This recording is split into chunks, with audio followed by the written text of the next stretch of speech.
Vasily Petrenko, very warm welcome to London. You are currently juggling a lot of different jobs. You're a music director in the Oslo Philharmonic and the Royal Liverpool Philharmonic and the European Union Youth Orchestra as well. It's good to be busy nowadays, no?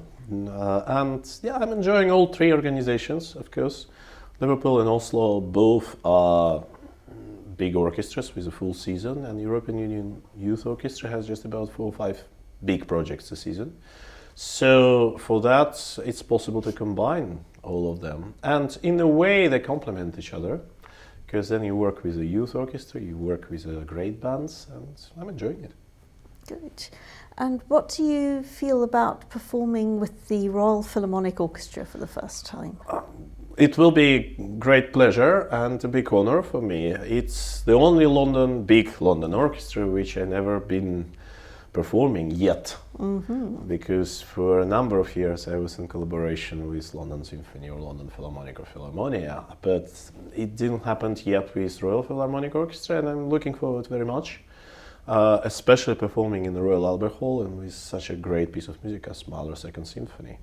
I've heard that there's a lot of young people nowadays in Royal Philharmonic Orchestra, so I'm also expecting this feeling of the young anxiety to play a piece by Mahler or to play any concert, and a lot of young spirit in it. So tell me about what Mahler means to you. I understand you share his birthday for a start. Yeah, you studied that. Well, Mahler means a lot to me. I think he was perhaps one of the best conductors of all the time, one of the best composers of all the time, of course. As a conductor, he was non-compromising, and he had a lot of troubles because of that, because he had a lot of conflicts with the people on whom he was trying to achieve what he really wanted. But that's the only way how you can move the art forward. His heritage with the symphonies, with the song cycles, is really unbelievable. I think perhaps the most important thing which he did, he turned the attention from the abstract hero, as it went in Beethoven's symphonies, from the superhuman, with all the superhuman deeds, or supernature with all supernature deeds, into the world of the simple human, into the problems, into the strifes, into the anxiety, into all different aspects of the life of the simple human. So the music became to be, in a way, very introversial.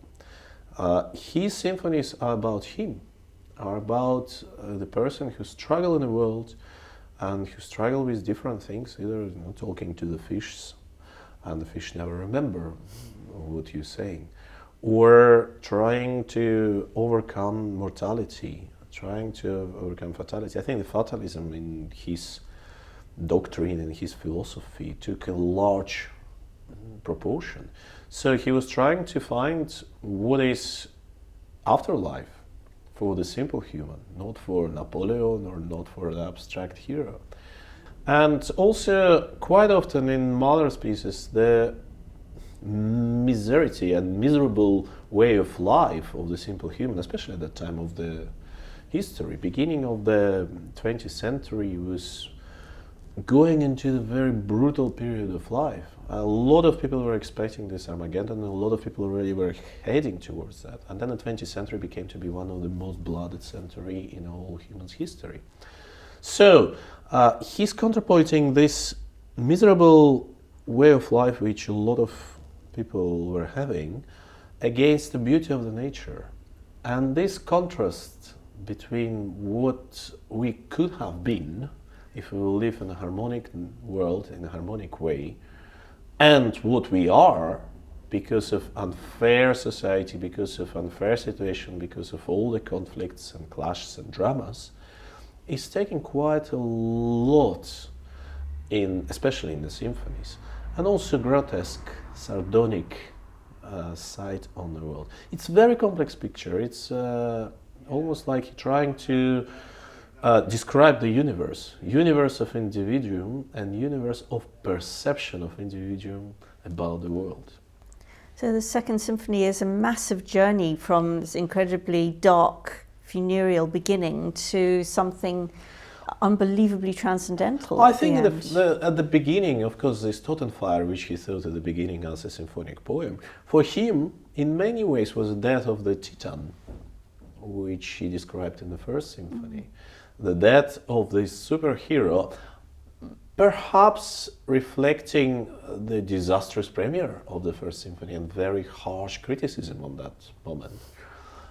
His music was so much ahead of time at that stage, and also so unconventional with the people who grew up in the tradition of Mozart, Beethoven, or Brahms.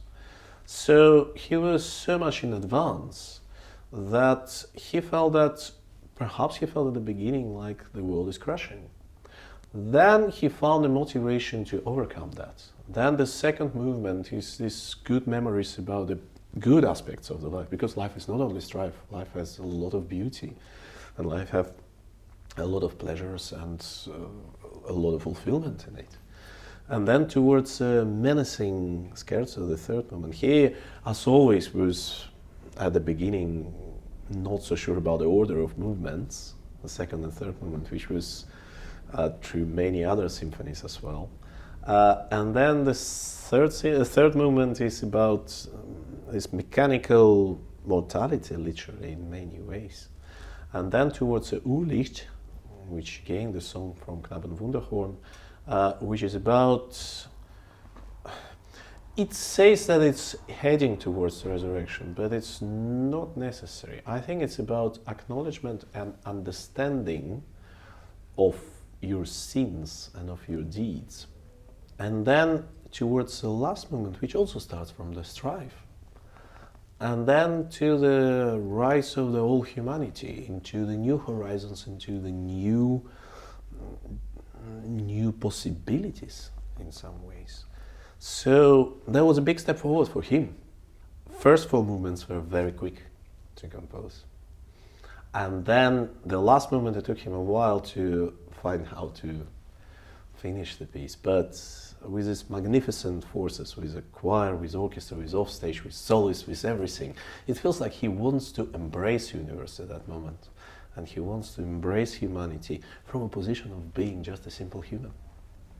How do you feel about conducting this piece in the Royal Albert Hall? Great. I think Royal Albert Hall has, of course, acoustic, which can be tricky for some pieces.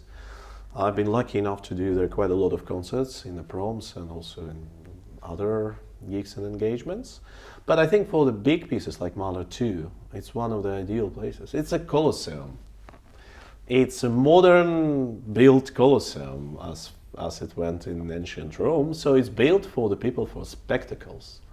So for that, I think Resurrection Symphony, as for instance the 8th Symphony by Mahler, that one of the pieces which I think very naturally fill in the hall. How many people do you think will be on stage? And indeed off stage, because there's an off stage ensemble. I would say that altogether, choir and the orchestra, I would expect something in the range of 250. Amazing.